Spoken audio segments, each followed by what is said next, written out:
నమస్తే, welcome to స్వతంత్ర to the point with Ramesh Kandula. Formula ఈ కార్ రేసు కొత్త మలుపు తీసుకుంది. ఈ రేసు వ్యవహారంలో గులాబీ పార్టీ క్విడ్ ప్రోకోకు పాల్పడిందనే ఆరోపణలు చేస్తోంది కాంగ్రెస్ పార్టీ. గ్రీన్ కో కంపెనీ ఎలక్టోరల్ బాండ్ల రూపంలో 49 కోట్ల రూపాయలు బీఆర్ఎస్కు చందాలు ఇచ్చారని అంటోంది. ఫార్ములా ఈ కార్ రేసు నిర్వహించాలన్న చర్చలు ప్రారంభం అయినప్పటి నుంచి ఎలక్టోరల్ బాండ్లను గ్రీన్ కో సంస్థ కొనుగోలు చేసింది. 2022 ఏప్రిల్ 8 నుంచి అక్టోబర్ 10 మధ్య గ్రీన్ కో సంస్థతో పాటు దాని అనుబంధ కంపెనీలు బాండ్లను కొన్నాయి. కోటి రూపాయలు చొప్పున 41 సార్లు ఎన్నికల బాండ్లు కొనుగోలు చేశారు. వాటిల్లో 49 కోట్లు బీఆర్ఎస్ పార్టీకి చేరటంతో ఇది ఖచ్చితంగా క్విడ్ ప్రోకోనే అంటోంది అధికార పార్టీ. మరోవైపు ఈ ఫార్ములా కేసులో కేటీఆర్ను విచారించేందుకు సిద్ధమైంది ఏసీబీ. ఇదే అంశానికి సంబంధించిన విశ్లేషణ మా చీఫ్ ఎడిటర్ రమేష్ కందుల గారు అందిస్తారు. సార్, ఫార్ములా ఈ కార్ రేసు అప్డేట్స్ ఏంటి, అంటే డెవలప్మెంట్స్ ఏంటి? ఇవాళ మళ్ళీ ఏసీబీ విచారణకు కేటీఆర్ వార్త ప్రకారం 41 కోట్ల రూపాయలు గ్రీన్ కో అనే కంపెనీ ఇచ్చింది. దానికంటే ముందు అందరూ చెప్తున్న మాట, ఈ రేస్ వ్యవహారంలో సంచలన విషయాలు బయటపడినాయి అనే మాట వాడుతున్నారు అందరూ. చాలా కీ రెవల్యూషన్స్ అని చెప్పి ఇంగ్లీష్లో కూడా రాశారు వార్తల్లో. దీని మీద నేను కామెంట్ చేయబోయే ముందు ఒక మాట చెప్పాలి. ఒక డిస్క్లైమర్ ఏంటంటే, నేను మాట్లాడేది కేటీఆర్కో రేవంత్ రెడ్డికో ఎవరో ఒకళ్ళకి సందర్భాన్ని బట్టి అనుకూలంగానో వ్యతిరేకంగానో ఉంటుంది. దాని బేసిస్ మీద వాళ్ళిద్దరు ఎవరి పార్టీ కాదు నేను. ఫస్ట్ పాయింట్ అది. ఎందుకంటే కేటీఆర్ బీఆర్ఎస్ వ్యవహారం తీసుకుంటే యాజ్ ఏ పార్టీ బీఆర్ఎస్ పట్ల నాకేం పెద్ద సదభిప్రాయం లేదు. తెలంగాణ సెంటిమెంట్ అడ్డు పెట్టుకొని ఎప్పటికప్పుడు అధికారాన్ని చేజించుకునేటువంటి ప్రయత్నంలో ఉంటుంది ఆ పార్టీ అనేది నా జనరల్ ఒపీనియన్. మిగతా విషయాల్లో మంచి చెడులను బట్టి మాట్లాడతాం అంతే, వాళ్ళ పరిపాలన మిగతా విషయాలకు సంబంధించి. హ్యావింగ్ సెడ్ దట్, ఇందులో నేను చెప్పదలుచుకున్న విషయం ఏంటంటే, ఇందులో సంచలనాత్మక విషయం ఏముంది, అది గ్రీన్ కో అనే కంపెనీ ఎంత 41 కోట్ల రూపాయలు ఎలక్టోరల్ బాండ్స్ రూపంలో బీఆర్ఎస్కి ఇచ్చింది. ఇదే గ్రీన్ కో అనే కంపెనీ ఈ రేస్ ఏదైతే ఉందో వాటిని నిర్వహించింది. కాబట్టి ఇందులో ఏదో మతలబు జరిగింది. గ్రీన్ కో అనే కంపెనీకి లబ్ధి చేకూరిస్తే కేటీఆర్, ఇంటర్న్ వాళ్ళు బీఆర్ఎస్కి 41 కోట్లు ఇచ్చారు అని దానికి అర్థం కదా. అంతే కదా, సింపుల్గా. క్విడ్ ప్రోకో అని చెప్పి కొంతమంది మాట్లాడుతున్నారు కదా. అది క్విడ్ ప్రోకో అంటే ఏంటంటే, గవర్నమెంట్లో ఉండి అధికారాన్ని ఉపయోగించుకొని నేను ఏదైనా ఒక మెయిల్ చేస్తాను. ఆ మెయిల్ ఎట్లా ఏ రూపంలోనైనా ఉండొచ్చు. నేను ఏదో కంపెనీ పెడతాను అంటే ఒక 500 ఎకరాలు ఇవ్వచ్చు తక్కువ రేటుకి, లేకపోతే వాటర్ అలొకేషన్ చేయొచ్చు, లేకపోతే మీరు కట్టాల్సినటువంటి కొన్ని ట్యాక్సులు ఇతరత్ర వాటిని తగ్గించేయచ్చు. ఆ విధంగా బెనిఫిట్ చేస్తే వాళ్ళు వేరే రూపంలో నాకో నా కుటుంబానికో సంబంధించిన వ్యక్తుల కంపెనీల్లో పెట్టుబడులు పెట్టడమో, లేకపోతే నా ఆస్తిని చాలా ఎక్కువ రేటు కొనడం, ఇట్లాంటివి క్విడ్ ప్రోకో కిందకు వస్తాయి. ఇక్కడ నాకు అర్థం కాని విషయం ఏంటంటే, ఎలక్టోరల్ బాండ్స్ ఇవ్వడం కొత్త కాదు, అన్ని పార్టీలకు అందరూ ఇచ్చారు. కాబట్టి ఎలక్టోరల్ బాండ్స్ ఇవ్వడం అనేది బై ఇట్ సెల్ఫ్ తప్పేం కాదు. అందరికంటే బీజేపీకి ఎక్కువ వచ్చినాయి, అందరికీ తెలుసు. బీఆర్ఎస్ బాగా వచ్చినాయి, అధికారంలో ఉన్నవాడికి ఎక్కువ వచ్చినాయి, వైఎస్ఆర్సీపీకి ఎక్కువ వచ్చినాయి, 40 ఏళ్ళ నుంచి ఉన్నా కూడా టీడీపీకి తక్కువ వచ్చినాయి, అధికారంలో లేరు కాబట్టి ఆ టైంలో. కాబట్టి ఇందులో పెద్ద విశేషం ఏమీ లేదు. ఇంకొకటి, ప్రభుత్వంలో ఏదైనా పని చేసుకునేటువంటి ఏ కంపెనీ కూడా ఈ విధంగా ఎలక్ట్రల్ బాండ్స్ కొని డబ్బులు ఇస్తే దాని అర్థం వాళ్ళిద్దరి మధ్య ఏదో జరిగిందని అని గనక అనుకుంటే, అది గనక మన కంక్లూజన్ అయితే, మేఘా ఇంజనీరింగ్ అనే కంపెనీ బీజేపీకి, బీఆర్ఎస్కి, బహుశా కాంగ్రెస్కి కూడా అనుకుంటున్నాను, టీడీపీకి మొన్న ఎలక్ట్రల్ బాండ్స్ రూపంలో ఇచ్చారో లేదో నాకు గుర్తులేదు. మొత్తానికి వీళ్ళు అందరికీ ఇచ్చారు, అన్ని మేజర్ పార్టీలకి. వీళ్ళు అన్ని రాష్ట్రాల్లో వ్యాపారాలు చేస్తున్నారు, తెలంగాణలో చేస్తున్నారు. మరి వాళ్ళు ఎలక్ట్రల్ బాండ్స్ రూపంలో అందరికి డబ్బులు ఇచ్చారు కదా, 1160 కోట్లు ఎంతో చెప్పారు అప్పుడు. ఒక్క మేఘా ఇంజనీరింగ్ వాళ్ళు ఇచ్చిందే ఇచ్చారు. కాబట్టి వెంటనే మరి క్విడ్ ప్రోకో ఉందని చెప్పాలిగా బీజేపీకి, మేఘాకి. అట్లేమీ అనడం లేదుగా. సరే, పరోక్షంగా ఉందనేది అందరూ మాట్లాడుతున్నారు, కానీ ప్రత్యక్షంగా ఏం మాట్లాడలేదుగా. ప్రైమా ఫేసి ఉన్నదని మాట్లాడలేదు ఎవరు. పరోక్షంగా ఉంది, వాళ్ళకి వీళ్ళకి మధ్య ఉండబట్టే ఇస్తున్నారు అనేది.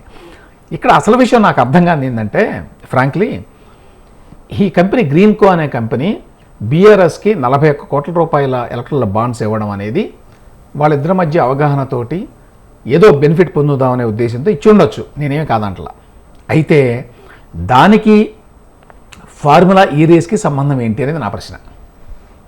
ఎందుకంటే ఫార్ములా ఈ రేస్ అనేది నిర్వహించేది లండన్కి చెందిన ఒక కంపెనీ, లేక వాళ్ళ రిప్రజెంటేటివ్ ఇన్ ఇండియా. గ్రీన్కో అనే వాళ్ళ పాత్ర ఏమిటి, ఇందులో రోల్ ఏమిటి? వాళ్ళు హైదరాబాద్లో జరిగేటువంటి రేస్కి స్పాన్సర్గా వ్యవహరించారు. అంటే ఏంటి, ఒక ప్రకటన ఇచ్చారు. టీవీల్లోనూ పేపర్లోనూ ఎవరైనా ప్రకటన ఇస్తే, లేకపోతే గేమ్ చేంజర్ అని చెప్పి ఒక కార్యక్రమం జరిగింది రాజమండ్రిలో కదా. ఆ కార్యక్రమం జరిగితే దానికి ఖర్చు ఉంటుంది కదా. ఈ మధ్యకాలంలో నిర్మాతలు ఏంటి, ఈ ఖర్చు అంతా మనం ఎందుకు పెట్టుకోవడం, సో పెద్ద కార్యక్రమం అన్ని టీవీల్లో వస్తుందని చెప్పి ప్రకటనలు తీసుకొని దాన్ని నిండా పెడతారు వెనక స్టేజ్ మీద, అందరూ చూస్తూ ఉంటాం.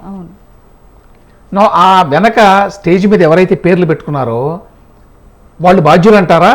ఇద్దరు చనిపోయారు కదా, వాళ్ళకేం సంబంధం లేదు కదా, వాళ్ళకేం సంబంధం లేదు. వాళ్ళ దగ్గర కొంత డబ్బు తీసుకొని వాళ్ళకి ఒక యాడ్ ఇచ్చారు అక్కడ స్టేజ్ మీద.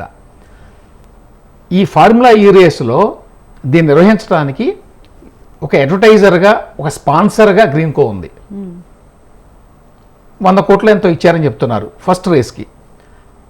సెకండ్ రేస్కి మా వల్ల కాదు, మేము డబ్బులు కట్టమని వైదొలిగారు. వాళ్ళు వైదొలగడం వల్లే కేటీఆర్ హెచ్ఎండిఏ నుంచి 54 కోట్ల రూపాయలు ఇప్పించాడు అని కదా ఇప్పుడు కేసు. అసలు ఈ 54 కోట్ల గొడవ ఎందుకు వచ్చిందంటే స్పాన్సర్ లేరు. స్పాన్సర్ కనుక లేకపోతే మేము నిర్వహించలేమని చెప్పి వాళ్ళు చెప్పారు, ఫార్ములా ఈ రేస్ వాళ్ళు. కొత్త స్పాన్సర్ కోసం చూడాలి అంటే టైం పడుతుంది, అప్పటిదాకా మేము వెయిట్ చేయమని చెప్పారు వాళ్ళు. సో అప్పుడు కేటీఆర్ వెర్షన్ ఏంటి, ఇప్పుడు వెంటనే స్పాన్సర్ దొరకడు కదా, మాట్లాడాలి కదా, మాట్లాడే లోపల మనమే గవర్నమెంట్ తరఫున పే చేద్దాం, ఇది గవర్నమెంట్ తరఫున ప్రెస్టీజియస్గా మనం నిర్వహిస్తున్నాం కాబట్టి ఆ గుడ్ విల్, ఆ ఇమేజ్ గవర్నమెంట్ కూడా వస్తుంది కాబట్టి మనమే చేద్దామని చేశాను అని ఆయన చెప్పాడు. సరే, ఆయన మంచి కోసం చేశాడా, వేరే ఉద్దేశంతో చేశాడా అని పక్కన పెడితే, యాక్చువల్ విషయం ఏంటి, గ్రీన్కో అనే కంపెనీకి ఫార్ములా ఈ రేస్ నిర్వహణలో వాళ్ళ పాత్ర ఏమీ లేదు, వాళ్ళకేమీ సంబంధం లేదు. దాంతో వాళ్ళకున్న ఏకైక సంబంధం ఏంటంటే, గ్రీన్కో అనే company renewable energy company. Formula ఈ రేస్ ఇక్కడ జరిగింది, ఈ రేస్ ఫార్ములా రేస్ కాదు, అది ఫార్ములా ఈ రేస్ అంటే ఎలక్ట్రిక్ రేస్, అది అంటే ఎలక్ట్రికల్ వెహికల్స్ తోటి రేస్ అది. సో ఎలక్ట్రికల్ వెహికల్స్కి రెన్యూబుల్ ఎనర్జీకి సంబంధం ఉంటుంది. ఆ బ్యాటరీస్ డెవలప్ చేయడం ఇవన్నీ చేస్తారు వీళ్ళు కూడా. ఆ రకంగా వాళ్ళకి అది ఫిట్ అవుతుందని చెప్పి అందులోకి వాళ్ళే వచ్చారో, కేటీఆర్ వాళ్ళని బలవంతం చేసి స్పాన్సర్షిప్ ఇప్పించుకున్నాడో మనకు తెలియదు. బట్ ఇది మీ దృష్టిలో క్విడ్ ప్రోకో కాదు, ఎట్లా అవుతుందని అడుగుతున్నా. నా దృష్టిలో అవడం అని కాదు, ఏ రకంగా ఇప్పుడు నేను చెప్పిన దాన్ని బట్టి చాలామంది ఏమనుకుంటున్నారు, గ్రీన్కో అనే వాళ్ళు నిర్వహించారు ఫార్ములా ఈ రేసు, అందులో వాళ్ళకి ఏదో డబ్బులు సంపాదించుకున్నారు, అందుకోసమే కేటీఆర్కి డబ్బులు ఇచ్చారు, లేదా కేటీఆర్ డబ్బులు ఇచ్చాడు, ఇట్లాంటివి ఏవో ఉంటాయి కదా, లేకపోతే వీళ్ళు డబ్బులు ఇచ్చారు ఎలక్ట్రల్ బాండ్స్ రూపంలో అని. అసలు వాళ్ళ పాత్ర ఏంటి అందులో? వాళ్ళ పాత్ర వాళ్ళు నిర్వాహకులు కాదు. They have nothing to do with formula ఈ రేస్. అది ఇంటర్నేషనల్ కంపెనీ, వీళ్ళకి సంబంధమే లేదు ఆ గ్రీన్కో అనేదానికి. గ్రీన్కో అనే వాళ్ళు ఆ కార్ల మీద లేకపోతే అక్కడ జెండాల మీద వాళ్ళ అడ్వర్టైజ్మెంట్లు వేసుకుంటారు అంతే. సో అందుకని నాకు అర్థం కావట్లేదు ఏ రకంగా ఇది అంటే. అందుకే సార్ ప్రైమా ఫేసి కింద కేసు నమోదు చేశారు. ఎవరు చేశారు? చేయలేదా? ఇది ఓన్లీ పొలిటికల్ విమర్శే అంతే. జరిగింది ఏమిటంటే, ఇవాళ ఈ ఆయన పిలిచారు కదా కేటీఆర్ని ఏసీబీ వాళ్ళు క్వశ్చనింగ్కి. ఆ సందర్భంలో కాంగ్రెస్ పార్టీ తరఫు నుంచి ఈ విషయం బయటకు వచ్చింది. బయటికి రావడం అంటే కొంచెం మీడియాలో ఈ విషయం తెలిస్తే ఇది ఇట్లా మాట్లాడుకుంటాం కదా, వెంటనే ఏదో జరిగిందట, ఓకే కేటీఆర్కి ఆ గ్రీన్కో అనే కంపెనీ వాళ్ళకి ఇచ్చాడు, అందుకని వాళ్ళు డబ్బులు ఇచ్చారు అని అనుకోవాలి కదా జనం. ఆ ఉద్దేశంతో వాళ్ళు చేశారు వాళ్ళు. అయితే దీని మీద కేసు ఏమి లేదు. దీని మీద కేసు ఉండడానికి ఏముంది? ఇందులో కేసు ఏంటి? ఎలక్ట్రల్ బాండ్స్ ఆ క్విడ్ ప్రోకో జరిగిందని ప్రైమా ఫేసి కింద కేసు నమోదు చేశారని కాసేపటి కింద లాయర్లు మాట్లాడారు సార్. వాళ్ళు మాట్లాడింది వేరు. ఆయన మాట్లాడింది ఏమిటి నీ డిబేట్లో అంటే ప్రైమా ఫేసి క్విడ్ ప్రోకో ఇందులో ఉన్నట్టుగా మనకు స్పష్టంగా అర్థమవుతోంది అని ఆయన అంటున్నాడు. ఆయన అభిప్రాయం అది. ఓకే, నేనేమంటున్నానంటే ప్రైమా ఫేసి క్విడ్ ప్రోకో ఉన్నట్టు ఇందులో ఎటువంటి ఆధారము లేదు అంటున్నా. ఓకే, అసలు లాజికల్గా కూడా లేదు. ఎందుకంటే నేను చెప్పినట్టు ఒక కంపెనీకి ఏమైనా బెనిఫిట్ చేస్తే ఆ కంపెనీ ఎలక్ట్రల్ బాండ్స్ కొంటే అనుకోవచ్చు. అది ఆ ఫార్ములా ఈరేస్ అనేది వాళ్ళది కాదు. ఈ విషయం బహుశా చాలా మందికి అవగాహన లేదు. అదేదో గ్రీన్ కో వాళ్ళది అనుకుంటున్నారేమో. అది నాకు అర్థం కాని విషయం. అంతకంటే మించి ఇంకేమైనా ఉంటే తెలియదు నాకు. ఇప్పుడు దాకా వస్తున్న ఆరోపణ ఏదైతే ఉందో దాని గురించి మాట్లాడుతున్నాను నేను. అయితే ఇక్కడ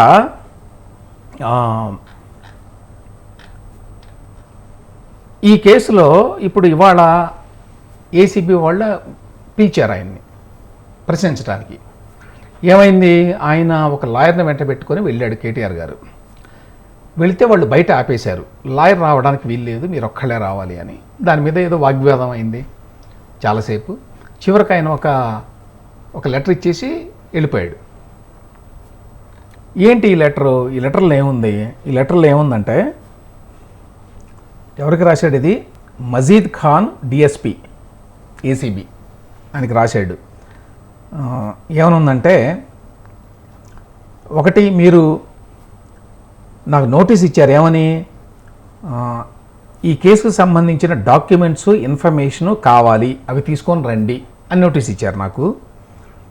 అయితే మీరు ఈ నోటీసులో ఏ వివరాలు కావాలి, ఏ డాక్యుమెంట్స్ కావాలి అనే విషయాన్ని స్పష్టంగా ఏమి చెప్పాలా. కాబట్టి నేను ఏం తీసుకురావాలి నాకు తెలియదు, కాబట్టి ఆ వివరాలు ఇవ్వండి అని ఒకటి అడిగాడు. రెండోది ఏమంటాడంటే, నేను ఆల్రెడీ ఈ కేసుకు సంబంధించి కోర్టులో క్వాష్ పిటిషన్ వేశాను. అంటే అసలు ఈ కేసునే కొట్టివేయాలని చెప్పి ఒక పిటిషన్ వేశాను. ఆ పిటిషన్లో హీరింగ్స్ అయిపోయినాయి, జడ్జిమెంట్ రిజర్వ్ అయ్యి ఉంది. రిజర్వ్ అయ్యి ఉంది అంటే జడ్జిమెంట్ ఇస్తారు ఇప్పుడు జడ్జి గారు. మరి ఈ స్థితిలో ఇప్పుడు నన్ను మీరు ఇంట్రాగేషన్ కోసం పిలవాల్సిన అవసరం ఉందా?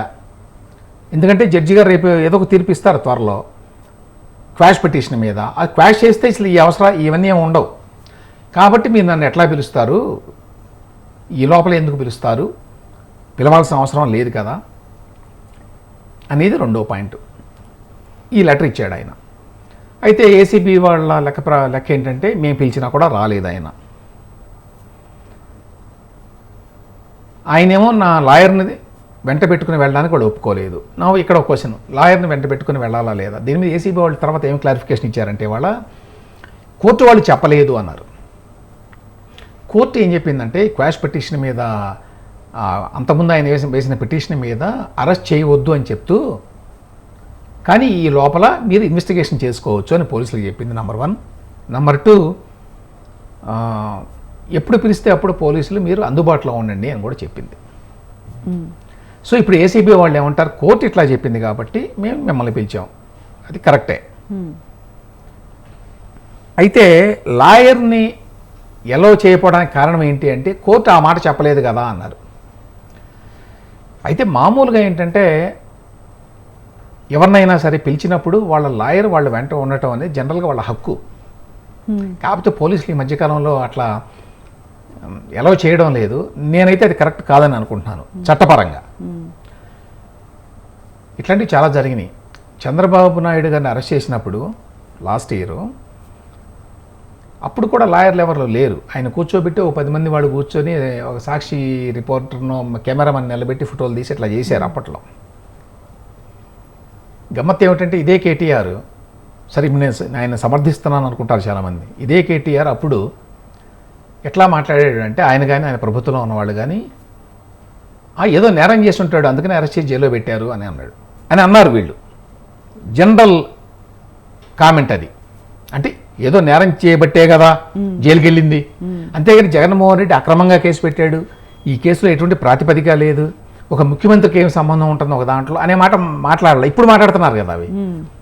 సో ఈయన ఆనాడు చంద్రబాబు నాయుడు గారిని అరెస్ట్ చేసినప్పుడు కరెక్ట్గా మాట్లాడలేదు, ఉద్దేశపూర్వకంగా పొలిటికల్గా ట్విస్ట్ చేసి మాట్లాడాడు అనేది వాస్తవం అయినప్పటికీ నేను మాత్రం ఇప్పుడు కేటీఆర్ విషయంలో కరెక్ట్గా మాట్లాడుతున్నా. ఆయన జస్ట్ బికాజ్ ఆయన పొలిటికల్ ప్రయోజనాల కోసం మాట్లాడాడు కాబట్టి మనకు అవసరం లేదు. కాబట్టి ఈ కేసులో గ్రీన్ కో వాళ్ళు డబ్బులు ఇచ్చారంటే వాళ్ళు వేరే ప్రయోజనాలు ఆశించి ఇచ్చుంటారు బీఆర్ఎస్కి, డౌటే లేదు. ఊరికి ఎవరు ఇస్తారు డబ్బులు ఇవాళ రేపట్లో? ఏదో ప్రయోజనం ఆశించారు. మరి నాకు తెలిసి గ్రీన్ కో ప్రాజెక్టు తెలంగాణలో ఉన్నట్టుగా లేదు. మరి నేను చెక్ చేసినంత వరకు ఆంధ్రాలో ఉంది, తెలంగాణలో పెడతా ఉన్నారు, పెట్టారో లేదో నాకు తెలియదు. సో ఏమైనప్పటికీ ఏదో ప్రయోజనాన్ని ఆశించి డబ్బులు ఇస్తారు. 41 కోట్లు ఊరికి ఎందుకు ఇస్తారు? అయితే ఫార్ములా ఈ రేస్కి సంబంధించి ఆ డబ్బులు ఇచ్చారని చెప్పి నేను అనుకోవడం లేదు, అది నా పాయింట్. రెండోది, సరే నేను ఇంతకుముందు చెప్పినట్టు గతంలో కేటీఆర్ అప్పుడు అధికార మత్తులో ఉన్నప్పుడు ఆయనకి కనిపించిన విషయాలు ఇప్పుడు కనిపిస్తున్నాయి. లాయర్ ఉండాలి పక్కన, అది నా హక్కు కదా, నిజమే, ఎవరికైనా ఉండాలి. ఎందుకంటే ఇవాళ కేటీఆర్ కావచ్చు, రేపు ఇంకొకళ్ళు కావచ్చు, ఎవరికైనా ఉండాలి. కానీ అందరికీ ఉండాలని చెప్పి అధికారంలో ఉన్నప్పుడు కేటీఆర్ అనుకోవాలా, అది నా క్వశ్చన్ ఒకటి. ఇక దీని మీద ఏమవుతుంది, ఇప్పుడు ఏసీబీ వాళ్ళు మళ్ళీ ఇంకో నోటీస్ ఇస్తామని ఏదో చెప్తున్నారు. ఈ లోపల హైకోర్టు కనుక దీని మీద తీర్పు చెప్పకపోతే కేటీఆర్ వెళ్లాల్సి ఉంటుంది. అయితేనే నేను అనుకుంటాను కేటీఆర్ మళ్ళీ కోర్టుకు వెళ్తాడు. ఇప్పుడు ఏమని విచారణ ఉన్నట్టుంది సార్, రేపు అది వేరే, ఈడీ విచారణ వేరే, అది దానికి దీనికి సంబంధం లేదు, అది సెంట్రల్ గవర్నమెంట్ది. ఇప్పుడు కేటీఆర్ మళ్ళీ కోర్టుకు వెళ్ళి మోస్ట్ ప్రాబబ్లీ వాళ్ళు నోటీస్ ఇస్తే కనుక నాతో పాటు నా లాయర్లని వెంట పెట్టుకుని వెళ్ళడానికి అంగీకరించడం లేదు ఏసీబీ వాళ్ళు, దానికి సంబంధించి మీరు డైరెక్షన్ ఇవ్వండి అని చెప్పి వెళ్ళొచ్చు మోస్ట్ ప్రాబబ్లీ. ఎందుకంటే వాళ్ళైతే ఇస్తామని చెప్తున్నారు, ఇవ్వచ్చు రేపు ఎల్లుండిలో. ఇస్తే అప్పుడు ఈయన కోర్టుకు వెళ్ళే అవకాశం ఉందనేది నా అంచనా. లేదు 2 రోజుల్లోనో 3 రోజుల్లోనో తీర్పు వస్తుందేమో తెలియదు. అది రిజర్వ్ చేశారు అంటే ఎప్పుడైనా ఇవ్వచ్చు, అది ఎప్పుడు ఇస్తారు అనేది డేట్ ఏమి చెప్పినట్టు లేరు జడ్జి గారు.